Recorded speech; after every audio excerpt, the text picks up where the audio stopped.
The silence in my kitchen this November is a sound I never thought I'd have to learn. For 52 years, this room has been the heart of our family story, especially when the leaves turn to gold and crimson. It's where the scent of roasting turkey and my mother's secret stuffing recipe would wage a friendly war with the crisp autumn air.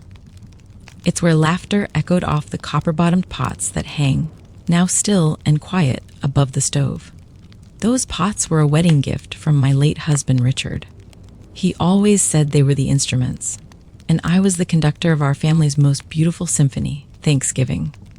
My name is Eleanor, and I am 72 years old. My hands, now spotted with age and traced with the pale blue map of my veins, know the feel of kneading dough, of peeling a mountain of potatoes, of basting a turkey until its skin was the perfect shade of mahogany. These hands taught my son, David, how to crimp the edges of a pie crust. They wiped away his tears after a childhood tumble, and years later, held his own children, Michael and Lily, for the very first time. These hands have always been busy, always useful, always creating something to nourish the people I love. This year, however, they are still. They rest, empty, in my lap, as I sit at the great oak table Richard built for us, the table that has seated 4 generations of our family. This year, there will be no symphony, there will be no feast, because this year I was told that my hands, my knowledge, my half-century of tradition, were no longer required. I was told, in so many carefully chosen, devastatingly polite words, that I was too old. The conversation happened on a Tuesday, one of those gray, indecisive days that can't decide if it's autumn or winter. I was on the phone with my daughter-in-law, Sarah. She's a modern woman, always has been, efficient, organized, a master of schedules and logistics. I've always admired her energy, even if it sometimes felt like a whirlwind, in my quiet, methodical life. We were discussing the Thanksgiving plans, or so I thought. I had already pulled out my mother's recipe box, its wooden sides worn smooth with time. The scent of cinnamon and cloves still clung to the faded handwritten cards. So, I was thinking I'd begun, my voice full of the familiar, happy anticipation. Michael said he wanted 2 pumpkin pies this year, the little rascal. And Lily was asking if we could make those sweet potato biscuits with the honey butter again. There was a pause on the other end of the line. It was a loaded silence, the kind that precedes a difficult conversation. I felt a small, cold knot begin to form in the pit of my stomach. Eleanor, Sarah said, her voice adopting a tone of gentle, practiced concern. David and I have been talking, and well, we've been a bit worried about you. Worried about me? I asked, my hand tightening on the receiver. I'm fit as a fiddle, dear. Just had my checkup last month.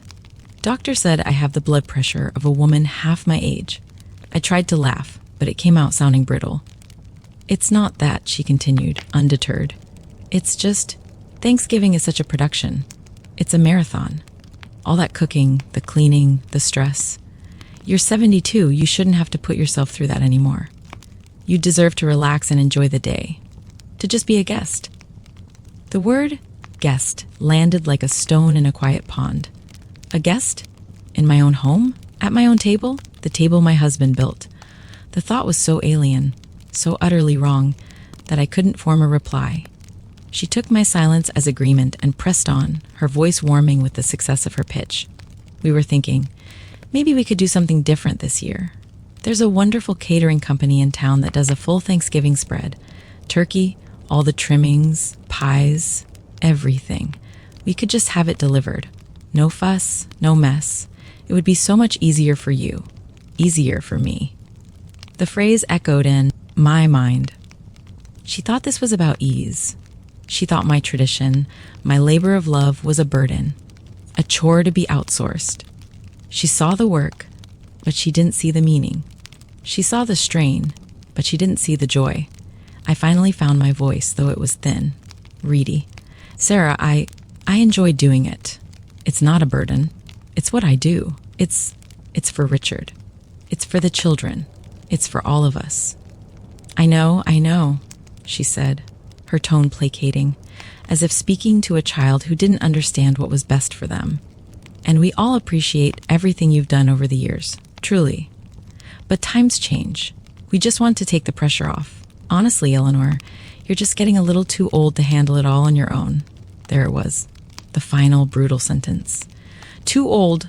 The two words hung in the air between us, severing a connection I thought was unbreakable. It wasn't just about cooking. It was a judgment on my capability, my relevance, my place in the family I had built. She had looked at my life's most cherished ritual and seen only the frailty of my hands, not their strength. She saw the years in my face, but not the wisdom behind my eyes. A profound and chilling sadness washed over me. It wasn't anger, not yet. It was a deep, soul-crushing wave of grief. The grief I felt when Richard died, but different. This was the grief of being erased while I was still very much alive. "I see," I said, and my voice was a whisper. The warmth of the kitchen seemed to vanish, and I felt a chill creep into my bones. "Thank you for your concern, Sarah. Great. So I'll call the caterer tomorrow and—" "No," I said, and this time my voice was clear. It was quiet, but it was as solid as the oak table beneath my hands. "Don't do that." "Oh?" she asked, a hint of confusion in her voice. "Is there a different place you'd prefer?" "No, Sarah," I repeated. "I just mean, don't bother. If my cooking, if this house, if the tradition we've built is just a burden to be managed, then there's no point." "Eleanor, what are you saying?" "I don't understand. I'm saying that Thanksgiving is canceled," I said, the words tasting like ash in my mouth. "If the heart of the meal is the problem, then there will be no meal. Not here. Not this year." Before she could protest, before she could try to explain or rationalize her words away, I gently placed the receiver back in its cradle. The click it made seemed to echo in the sudden, deafening silence. I stood there for a long moment, my hand resting on the phone, the worn plastic cool against my skin. I looked around my kitchen, the recipe box on the counter, the empty roasting pan waiting patiently in the cupboard, Richard's carving set, gleaming in its velvet-lined box. For 52 years, this room was a place of creation, of love made tangible through flour and butter and time. And with a few carelessly chosen words, it had been turned into a museum of a life that was apparently already over. The decision to cancel wasn't made out of spite, not really. It was an act of self-preservation. It was the only way I knew how to protect the sanctity of my memories from the casual disregard of the present. If they couldn't see the love in my labor, then I would not labor. I would not perform the role of the cheerful matriarch for an audience that no longer valued the show. I would simply let it be silent.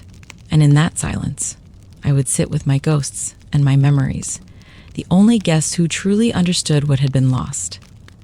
The days that followed my phone call with Sarah were a study in silence. The house, usually humming with my quiet preparations in the run-up to the holiday, felt cavernous and still. The air grew heavy with unspoken words, with the ghost of aromas that would not be gracing our home this year. My son, David, called the next day. His voice was laced with a carefully constructed neutrality, the voice of a man trying to mediate a peace he didn't fully understand. "Mom, Sarah told me you spoke yesterday," he began. "We did," I replied, my gaze fixed on the bare branches of the maple tree outside my window. They looked as stark and empty as I felt. She said you canceled Thanksgiving." He said the words as if they were a foreign language he was struggling to pronounce. In our family, they were. Canceling Thanksgiving was like canceling Christmas or a birthday. It was simply not done. "That's right, David. I did." "Mom, I think there's been a misunderstanding," he said, his peacemaker instincts kicking into high gear. "Sarah didn't mean it the way it came out. She was just trying to help. She's worried about you, that's all. She thinks the world of you." I took a deep breath, the cold air stinging my lungs. "Does she, David? Does she really? Because the woman who thinks the world of me wouldn't tell me I'm too old to do the one thing that brings me the most joy in this world. She wouldn't try to replace 50 years of family history with a pre-cooked meal from a stranger's kitchen. She's just practical, Mom. That's her way. She sees a problem and she wants to fix it. She saw you getting tired last year?" "Tired?" I interrupted, a flicker of heat finally breaking through the ice of my sorrow. Of course I was tired. It's a 12-hour day of cooking, David. I've been tired after every Thanksgiving dinner for 52 years. It's a good tired. It's the satisfying ache of having created something beautiful for the people I love. It's the kind of tired, Richard, and I would feel after a long day of working in the garden. It's the exhaustion of a job well done. Your wife sees it as a symptom of decay. He was silent for a moment. I could hear him sigh on the other end of the line. Mom, please, just reconsider. Do it for the kids.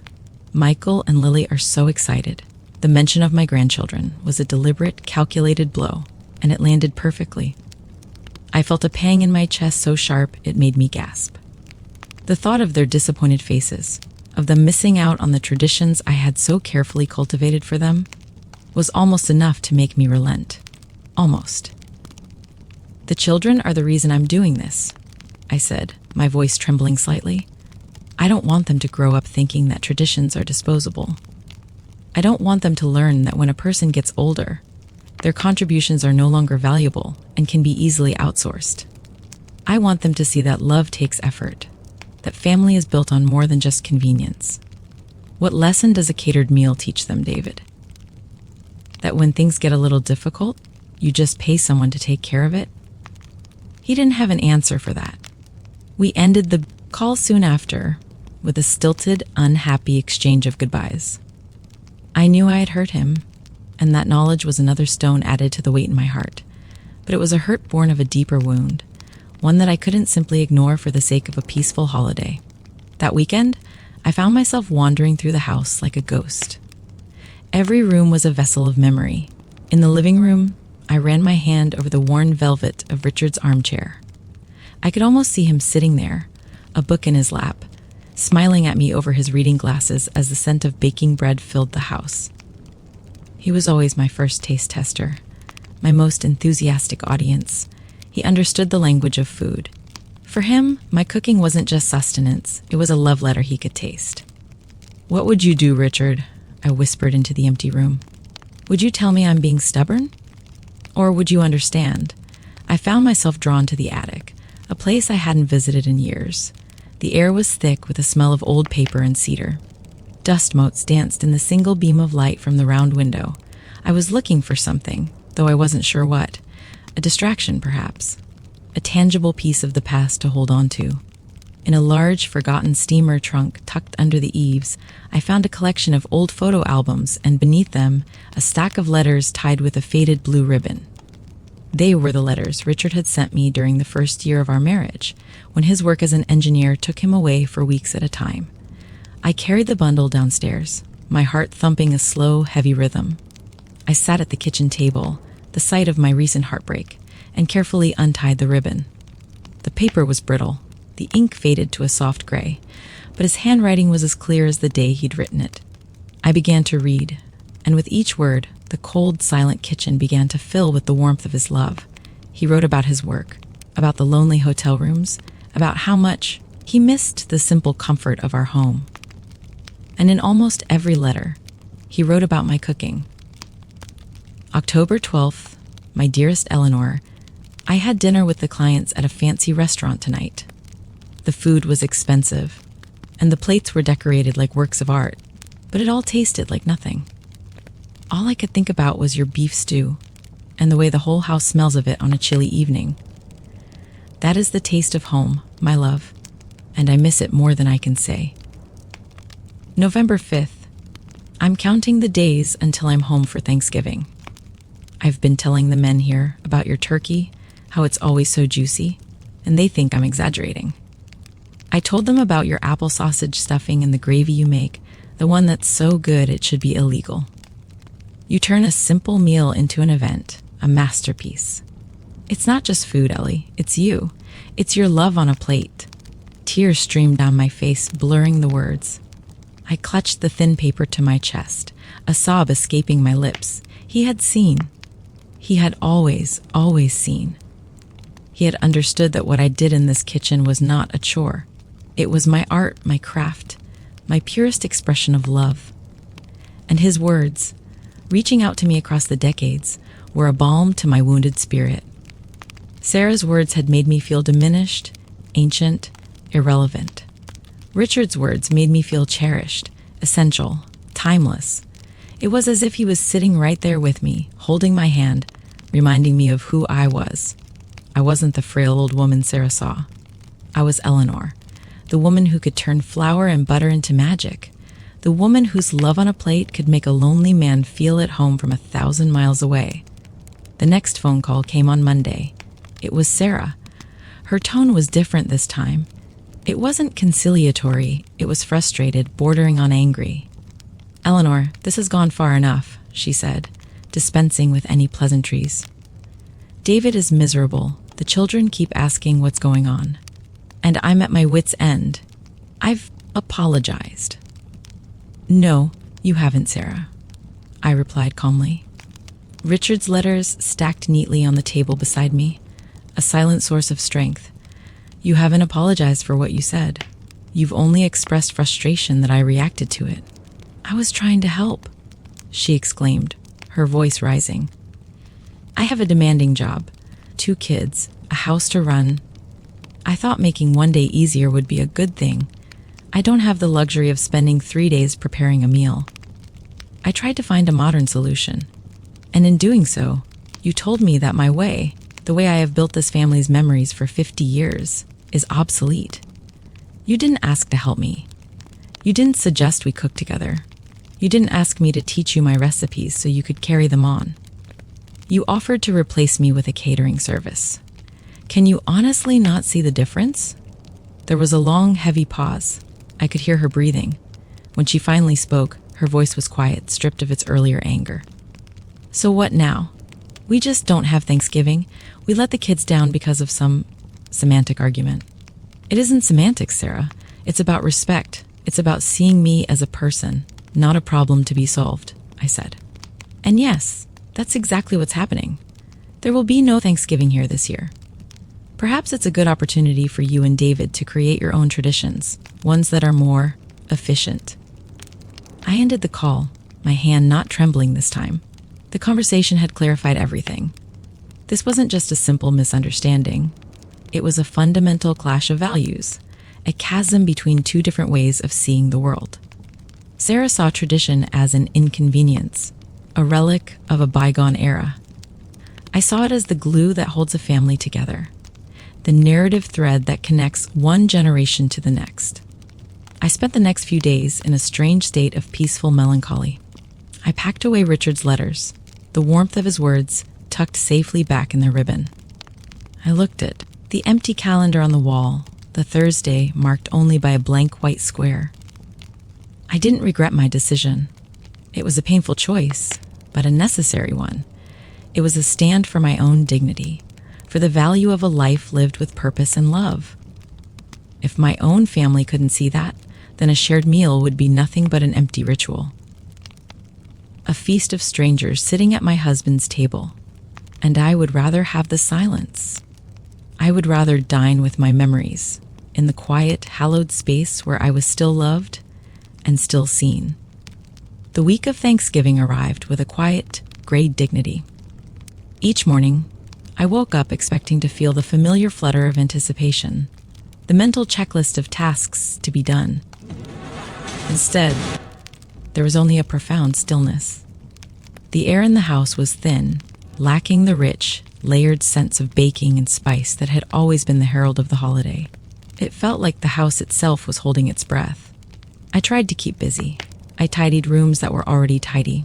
I polished the silver, an act of habit that felt both comforting and deeply sad. As my hands moved over the familiar curves of the serving spoons and forks, I saw a ghostly montage of Thanksgivings past. My own mother teaching me how to set the table, Richard carving the turkey with a flourish, a tiny David trying to sneak an olive from the relish tray, a young Michael and Lily, their faces beaming in the candlelight. Each piece of silver held a story, and this year they would remain silent in their felt-lined drawer. On Wednesday, the day before Thanksgiving, the rain began. A cold, steady drizzle that matched the mood inside my heart. It washed the last of the autumn colors from the trees, leaving behind a stark landscape of black branches against a pewter sky. I sat in Richard's armchair, a cup of tea growing cold in my hands, and watched the water trace patterns on the window pane. I felt a deep, lonely ache. My stand for dignity felt hollow in the face of the impending. Holiday. Had I made a mistake? Had my pride cost me a precious day with my grandchildren? The questions circled in my mind, offering no comfort. Around 3 in the afternoon, I saw a car pull into the driveway. It wasn't Sarah's sleek, modern SUV. It was David's familiar sedan. My heart gave a painful lurch. I watched as he got out, alone, and walked slowly toward the front door, his shoulders slumped under the gray sky. He didn't have a casserole dish in his hands or a store-bought pie. He just had himself. I opened the door before he could knock. We stood there for a moment, the sound of the rain filling the silence between us. He looked older than he had just a few weeks ago. There were new lines of worry around his eyes. "Can I come in, Mom?" he asked, his voice quiet. I stepped aside and let him in. He brought the damp chill of the outside with him. He took off his coat and hung it on the hook by the door, a ritual he had performed since he was a small boy. He followed me into the kitchen and sat down at the great oak table in the same spot he always sat. I put the kettle on again, the familiar whistle a small comfort in the tense quiet. I set a steaming mug in front of him and sat down opposite. "Sarah's not with you," I stated, more an observation than a question. He shook his head, staring down into his tea. "No, she's at home, with the kids. She tried to make it a thing, ordered some food, decorated the dining room, but it's not right. The kids know it's not right. They just keep asking when we're coming to Grandma's house." His words were like a key, unlocking a floodgate of emotion I had been holding back.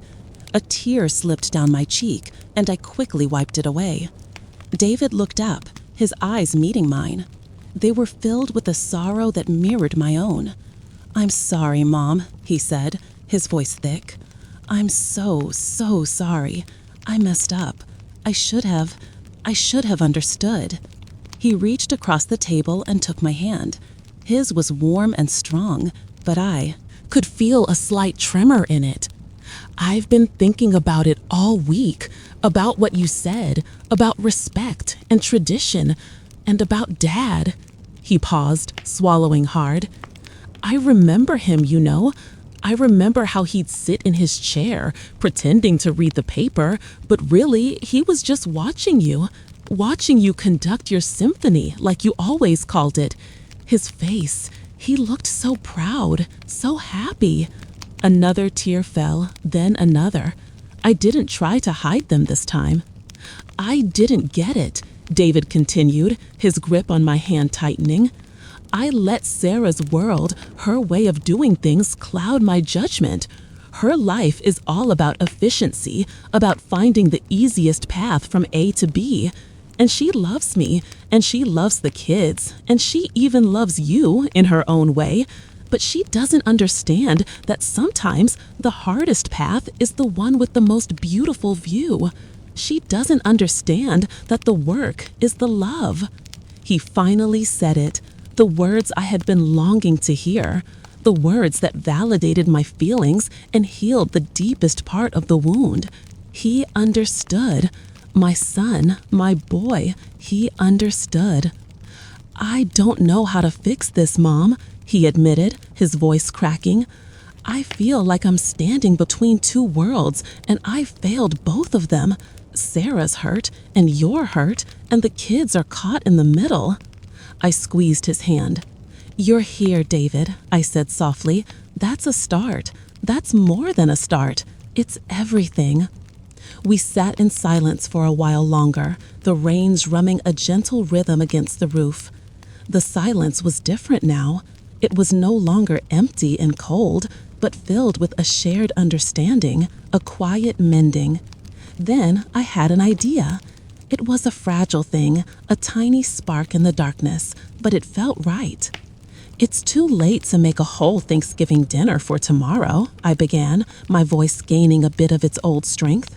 "The turkey's not bought, the pantry isn't stocked." "I know," he said, his shoulders slumping again. "But," I continued, a small smile touching my lips for the first time in weeks. It's not too late to bake a pie. Or two. Your son did request 2 pumpkin pies after all. And it's not too late for sweet potato biscuits with honey butter. David looked at me, a glimmer of hope in his eyes. Really? Really, I affirmed. But I'm not doing it alone. My hands are old, you know? I gave him a pointed look, a hint of old mischief in my eyes. A slow smile spread across his face as he understood. Okay, Mom, okay. What do we need? I'll go to the store right now. An hour later, David returned, his arms laden with grocery bags. The kitchen, so long silent and forlorn, was suddenly filled with the familiar, comforting sounds of cupboards opening, cans clattering, and water running in the sink. The silence had been broken. We didn't talk much as we worked. We didn't need to. We fell into an old, familiar rhythm. I showed him how to measure the flour, how to cut the cold butter into the mixture until it looked like coarse crumbs. He peeled the sweet potatoes, his movements clumsy at first, then growing more confident under my gentle guidance. We were not just baking, we were rebuilding. We were taking the broken pieces of our tradition and creating something new. Later that evening, as the sweet, spicy scent of pumpkin pie filled the house, chasing away the last of the sorrow, the phone rang. David answered it. I could only hear his side of the conversation. Hi, honey. Yes, I'm still at Mom's. We're baking. No, I don't know when I'll be home. Yes, they miss you too. Just tell them Grandma is teaching me how to make the pies. He listened for a long moment and then said, I love you too, before hanging up. He turned to me, a complex expression on his face. That was Sarah. I gathered, I said, sprinkling cinnamon over the biscuit dough. She wanted to know what she should tell the kids, he said, and then she asked if you'd be willing to teach her how to make your gravy sometime. She said she's tried, but it's never right. I stopped what I was doing, my hands coated in flour. I looked at my son, and in his eyes, I saw the future. It wouldn't be the same as the past. It would be different. It would be a blending of old and new. It would be messy and complicated and beautiful. Well, I said, a genuine smile finally reaching my eyes. It's a very difficult recipe. It will take a lot of practice. Tomorrow would not be the grand Thanksgiving of years past. There would be no magnificent turkey, no groaning sideboard of endless dishes. There would be no house full of extended family. It would just be me, my son, and, I suspected, my grandchildren, who would eventually arrive, drawn by the scent of home. Perhaps Sarah would come too. Perhaps not. It didn't matter as much anymore. The feast would be smaller, simpler. It would be pumpkin pie and sweet potato biscuits. It would be a meal born not of obligation or spectacle, but of apology and forgiveness. It would be a testament not to a tradition that was ending, but to one that was being reborn. As I slid the last tray of biscuits into the warm oven, I looked at my hands. They were dusted with flour, flecked with cinnamon, a little sticky with honey. They were old, yes, but they were not useless. They were hands that knew how to break and how to mend. They were hands that knew how to hold on to the past, but also how to let go just enough to make room for the future. The symphony wasn't over. I was just learning to conduct a new, quieter, and perhaps even more beautiful piece of music. And for the first time in a long time, my heart felt full. The first light of Thanksgiving morning has always been my signal. For more than 50 years, it was a quiet accomplice, slipping through the kitchen window as I'd tie on my apron, the true beginning of a long and joyous day's work. The house would be still, the world outside hushed, and my only companions would be the gentle hum of the refrigerator and the anticipation of the symphony to come. But this morning, the light felt different. It wasn't a starting gun, it was just light. It filled a room that was already awake, a kitchen that bore no signs of an impending feast. The silence was not the peaceful, pregnant pause before the music began. It was the quiet of a concert hall after the orchestra has packed up and gone home. My name is Eleanor, and for the first time in my adult life, I woke on Thanksgiving morning not to the chime of a 4 a.m. alarm, but to the slow, natural rhythm of the day. There was no colossal turkey to wrestle into the oven, no mountain of vegetables to peel, no bread to set out for the stuffing. The only aroma in the air was the faint, lingering sweetness of last night's baking.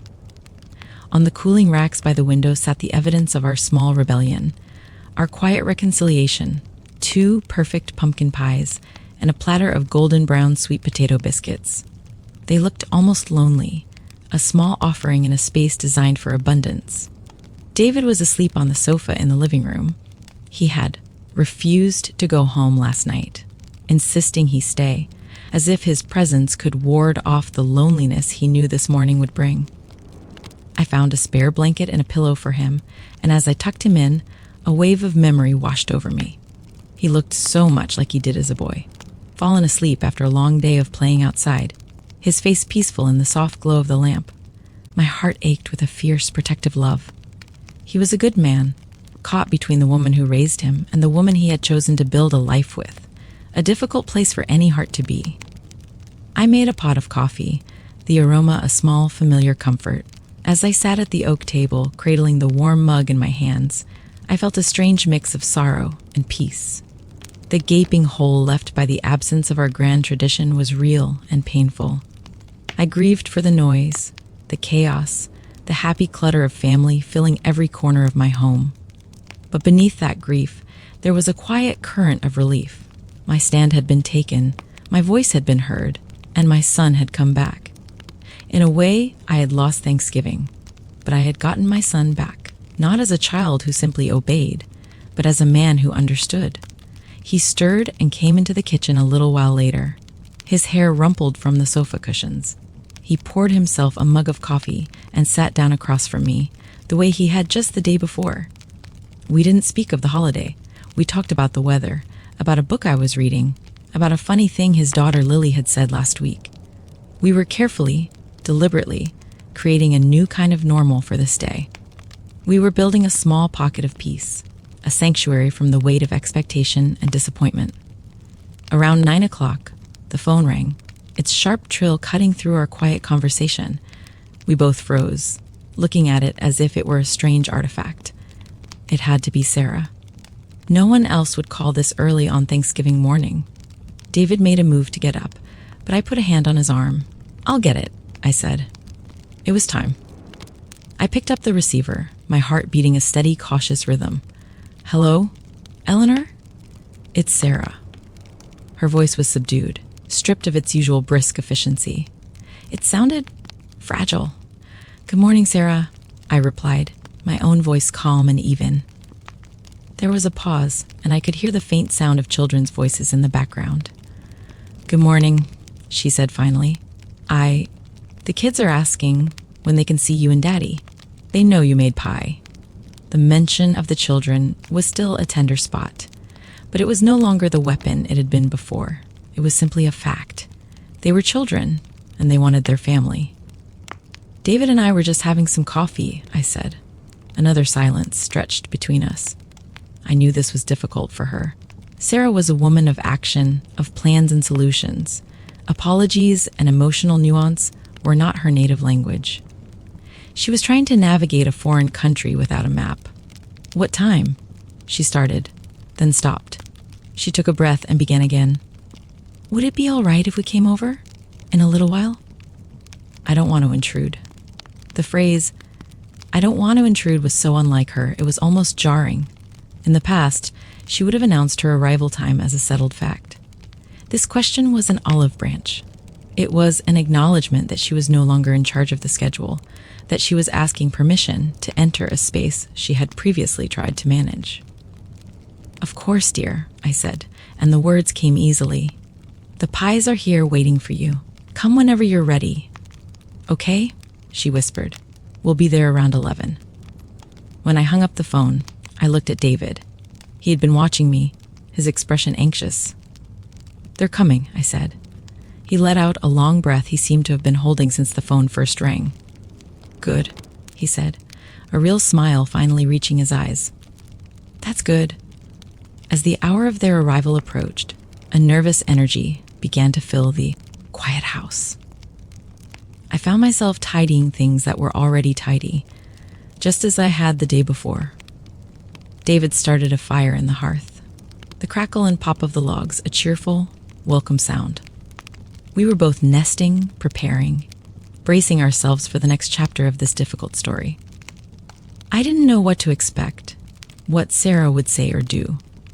I only knew that for the sake of those children, for the sake of my son, and for the sake of the 52 years of love that lived within these walls, I had to be open. I had to be willing to meet her halfway.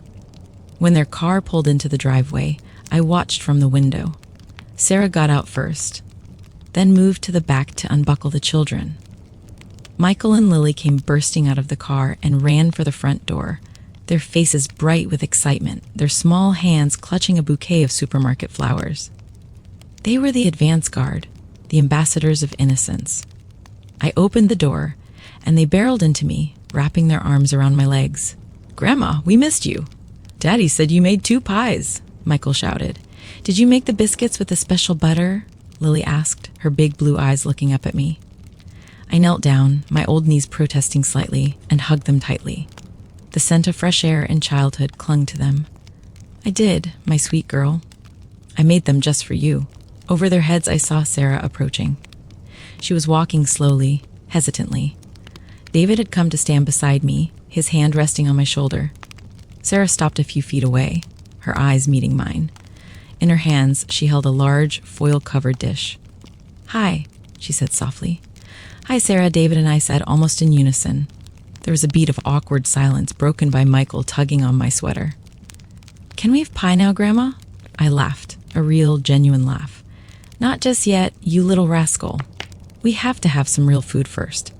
I stood up, taking the flowers from Lily's hand. "These are beautiful. Thank you." I looked at Sarah. "Come in out of the cold." She stepped inside, and the 4 of them were here, in my house, on this strange and quiet Thanksgiving day. The house suddenly felt more like itself, more like home. The silence had been filled. We moved into the kitchen, the children chattering excitedly. Sarah placed her foil-covered dish on the counter. "It's just a green bean casserole," she said, almost apologetically. "It's the one thing I know how to make from scratch. My mother's recipe." It was another offering, a small, humble piece of her own history, of her own tradition. She hadn't come empty-handed. She hadn't brought a catered dish. She had brought something she had made herself. "I love green bean casserole," I said warmly, "and it will be wonderful next to the biscuits."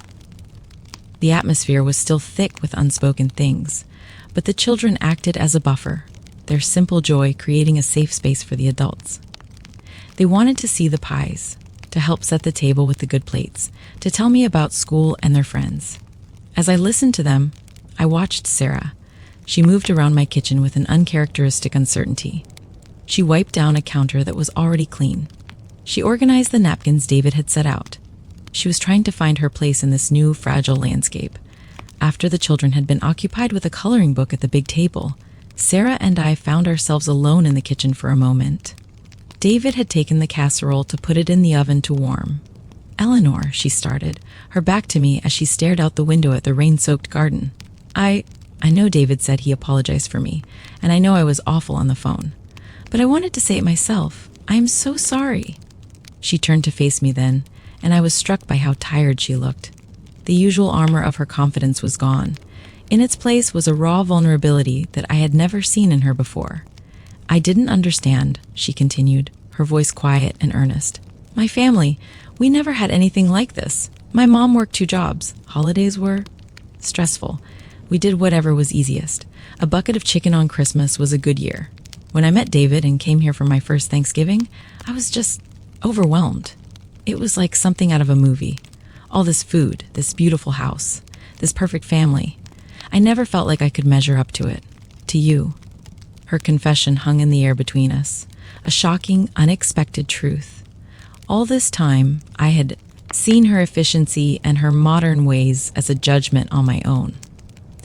I had never once considered that it might come from a place of insecurity, of feeling like an outsider in a tradition that was not her own. "I thought I was helping," she said, a tear tracing a path down her cheek. She wiped it away angrily. "I thought I was taking a burden off of you, but what I was really doing was trying to make it smaller, trying to make it something I could manage, something I could understand. I was trying to turn your beautiful, complicated tradition into something simple and easy, like the holidays I grew up with. And in doing so, I insulted you. I belittled the most important thing in your life. I made you feel old and useless, when all I really felt was inadequate. I'm so sorry, Eleanor." I walked over to her and, without a word, I put my arms around her.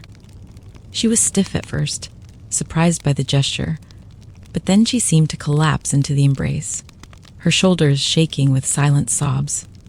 I held my daughter-in-law, this complicated, driven, and deeply human woman, and I felt the last of my anger, the last of my hurt, simply melt away. It was replaced by a profound wave of empathy. "Oh, my dear girl," I whispered into her hair. "Why didn't you ever tell me?" She pulled back, wiping her eyes. "How could I? You're Eleanor. You do everything perfectly." "I didn't want you to see me as the girl from the wrong side of the tracks who couldn't even make a decent gravy." Her words echoed what David had told me she'd said on the phone last night. I looked at her, and then I smiled.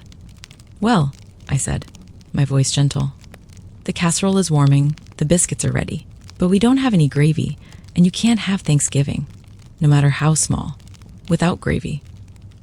I went to the refrigerator and pulled out the pan of drippings I had saved from the last chicken I'd roasted. It was a habit, something I always did. "My mother taught me that a good cook never throws away flavor," I said. I set the pan on the stove and found a whisk and a small bowl of flour. "Come here," I said, gesturing for her to stand beside me. The secret is not in the recipe. It's in the wrist and in the patience. And so, on that strange, quiet Thanksgiving morning, I taught my daughter-in-law how to make my mother's gravy. I showed her how to make a roux, how to sprinkle in the flour and cook out the raw taste. I showed her how to whisk constantly as she poured in the broth, chasing away the lumps.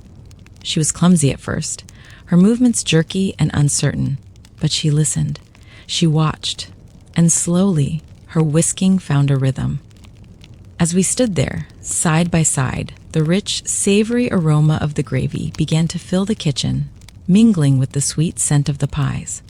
It was the first, truly traditional Thanksgiving smell of the day. Richard always said this was the magic part, I told her, my voice soft with memory. He said you could take a simple roasted bird and a few potatoes, but once you poured this gravy over them, it became a feast. Sarah didn't say anything, but I saw another tear slip down her cheek.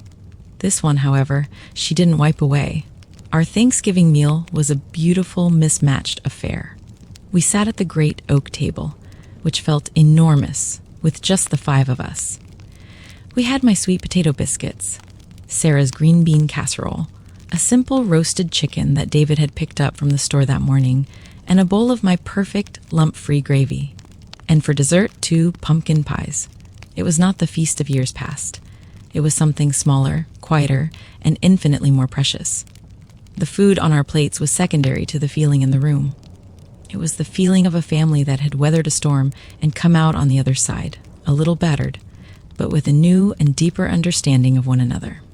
As I watched my grandchildren laugh, their faces smeared with whipped cream, as I saw my son look at his wife with renewed love and understanding, as I passed the bowl of gravy to Sarah and saw her serve herself with a small, proud smile, I knew that I had not canceled Thanksgiving after all. I had simply allowed it to be transformed. Tradition, I realized, was not a rigid, unchanging monument to be protected from the modern world. It was a living thing. It had to breathe, to adapt, to make room for new hands and new hearts. It had to be strong enough to withstand being challenged, and flexible enough to be changed by that challenge. Later, as they were getting ready to leave, their bellies full and their spirits mended, Sarah lingered in the kitchen with me. "Thank you, Eleanor," she said.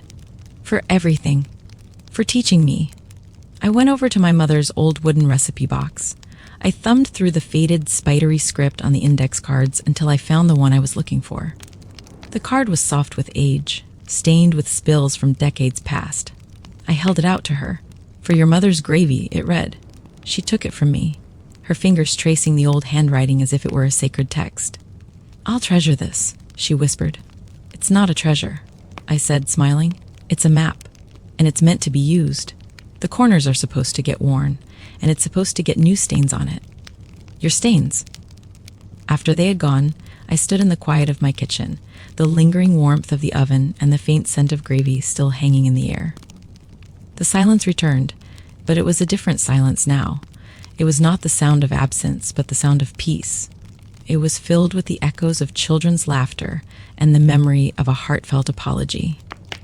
I looked down at my hands, resting on the smooth, worn surface of Richard's table. They were 72-year-old hands. They were spotted and wrinkled, and some days they ached. But they were not too old.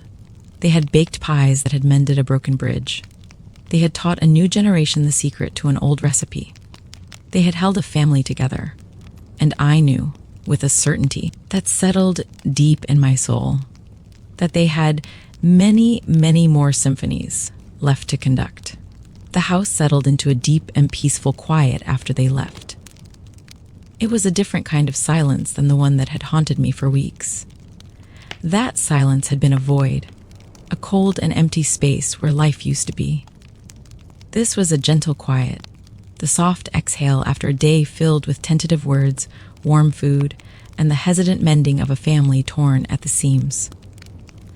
I stood in the kitchen, the heart of my home, and surveyed the aftermath. There was a smear of whipped cream on the oak table, a few crumbs from a sweet potato biscuit on the floor, and a single, forgotten fork next to the sink. It was the beautiful, ordinary mess of a shared meal. The ghost of Thanksgiving had been laid to rest. I ran a dishcloth under hot water, the steam warming my face, and began to wipe down the counters. The movements were automatic, ingrained in the muscle memory of my 72 years. But as I worked, my thoughts were not on the task. They were on Sarah, her tear-streaked face, her shocking confession of inadequacy, the uncertain way she held the whisk as we stood side by side at the stove. All these years, I had seen her confidence as a kind of armor, a shield of modern efficiency that I could never penetrate. I had interpreted her desire for convenience as a dismissal of my way of life. It had never once occurred to me that her armor was hiding a wound, that her shield was protection against the fear that she was not good enough. How strange it is, I thought, that two people can live as family for more than a decade, sharing meals and holidays and milestones, and still remain such strangers to one another's deepest fears. She saw my tradition as a mountain she could never climb, so she tried to find a way to go around it. And I, standing at the summit, saw her path as an insult to the mountain itself. We had both been so wrong, blinded by our own perspectives. I finished wiping the last counter and dried my hands. I walked into the living room, where the fire David had built was now a bed of glowing embers, pulsing with a gentle, sleepy warmth. I sat down in Richard's armchair. The room was dark, save for the orange glow of the embers and the pale moonlight filtering through the window. I closed my eyes and could almost feel him here with me. I could imagine his quiet, steady presence, the comforting weight of his hand on my shoulder. "Well, Richard," I whispered into the stillness. It was a Thanksgiving for the history books. Not much of a feast, I'm afraid. But the gravy was perfect. A small smile played on my lips. I think you would have been proud, not of the food, but of the rest of it. We stumbled, my love. We stumbled badly, but we found our footing again. In the warm, breathing silence of the room, I felt a sense of peace, a feeling of his unspoken approval. The house was no longer just a museum of my memories with him. It was a home where new memories, complicated and messy and beautiful, were still being made. The days that followed were quiet, but the tenor of the quiet had changed.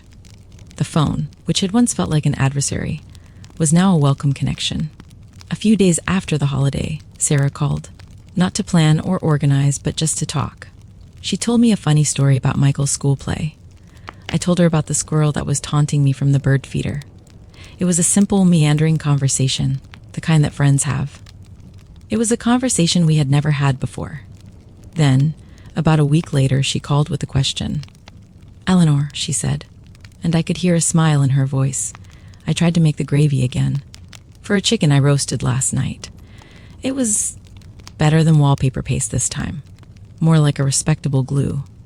I laughed, a deep, genuine belly laugh. "What did you do, dear?"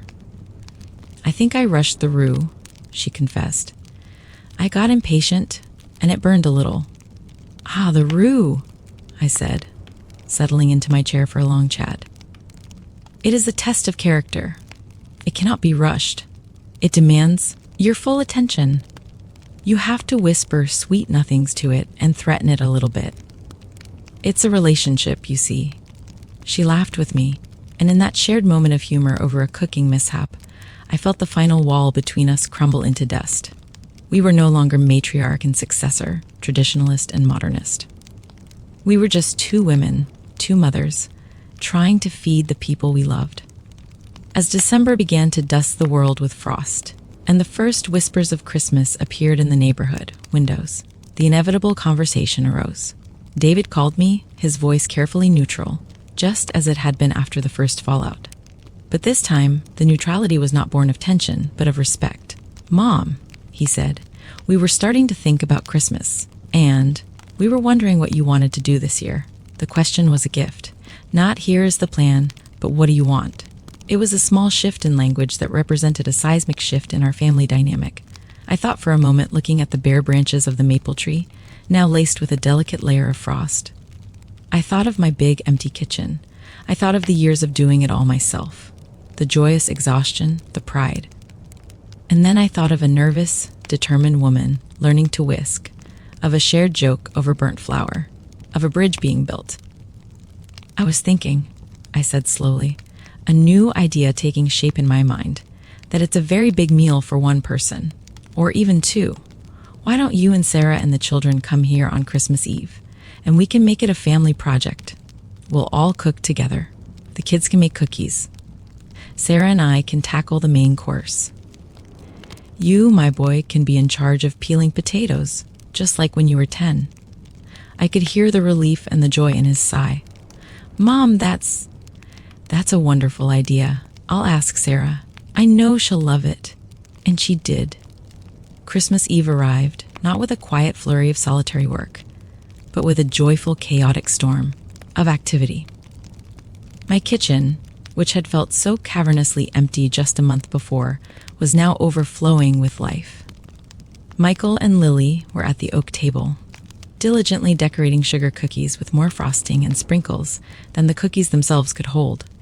David was at the sink, dutifully peeling a mountain of potatoes, grumbling good-naturedly, and beside me, at the stove, was Sarah. We moved around each other in a new, comfortable dance. I would show her how to prepare the roast, how to make the bread stuffing from Richard's mother's recipe. She, in turn, showed me a clever trick for making mashed potatoes unbelievably creamy, a technique she'd learned from a cooking show. She was still a whirlwind of efficiency, but it was a different kind of energy now. It wasn't about replacing the old, it was about adding to it. She would ask questions, not to challenge, but to learn. "Eleanor, why do you add the onions first? Is it true that basting every 30 minutes is the key?" And I would answer, passing on the small, unwritten secrets that my mother had passed on to me. At one point, I looked up from the gravy I was letting Sarah finish. I saw my granddaughter, Lily, with a smudge of green frosting on her nose, carefully placing a star-shaped sprinkle on a cookie. I saw my grandson, Michael, trying to sneak a taste of dough, and my son catching him, ruffling his hair. I saw my daughter-in-law, her brow furrowed in concentration, whisking the gravy with a steady, patient rhythm. The air was thick with the scent of roasting meat, cinnamon, pine from the tree in the living room, and the unparalleled aroma of a family, whole and happy, working together. My heart felt so full, I thought it might burst. Christmas Day was loud and joyful and wonderfully imperfect. The potatoes were perhaps a little too creamy. The cookies were certainly too sweet. But it was ours. It was a feast we had all made together.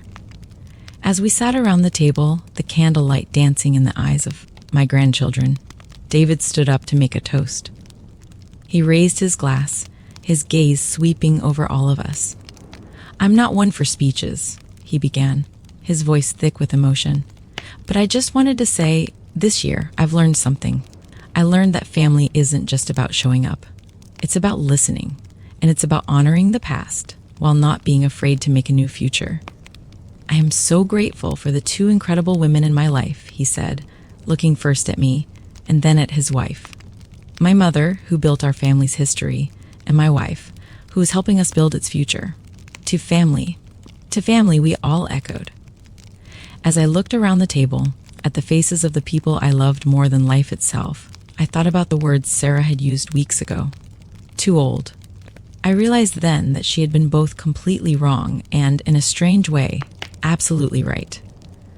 I was too old to continue doing things exactly as they had been done for 50 years.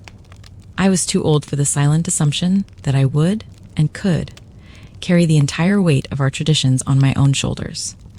But I was not too old to teach, to guide, to share. I was not too old to be the keeper of the stories, the anchor of the family. My role had not been taken from me. It had simply evolved. I was no longer the sole conductor of the symphony.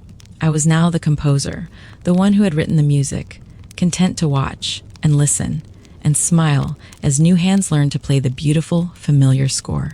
I looked down at my own hands, resting on the tablecloth, veined and spotted and wrinkled. Yes, but they were not idle. One rested near Lily's smaller, stickier hand. The other was holding a wine glass, raised in a toast to the future. They were hands that had nourished and soothed and created for a lifetime. And they were hands that had learned the most important lesson of all, how to let go, not of the tradition itself, but of the need to do it all alone. And in that letting go, I had received a gift far greater than a peaceful holiday. I had received the promise of 1,000 more.